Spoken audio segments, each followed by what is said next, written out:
Okay, here we are, 2-minute tip on a Wednesday evening.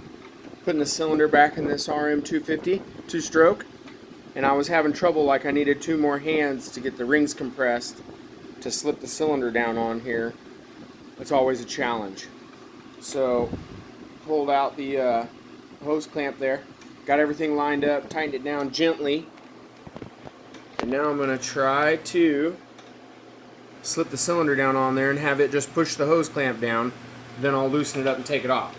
And I use this white rag here to position the piston straight up and down with the cylinder, so that I really shouldn't have to hold it too much.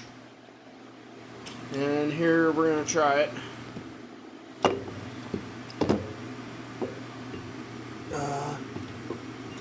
Okay.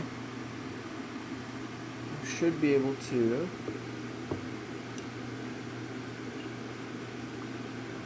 Go right.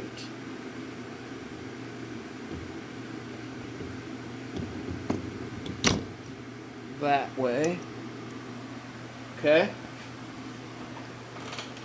So there it goes. I just kind of wiggled a little bit. It pushed the hose clamp down, and there you can see the rings are up in there and everything's copacetic. Anyway, love y'all. Have a good evening.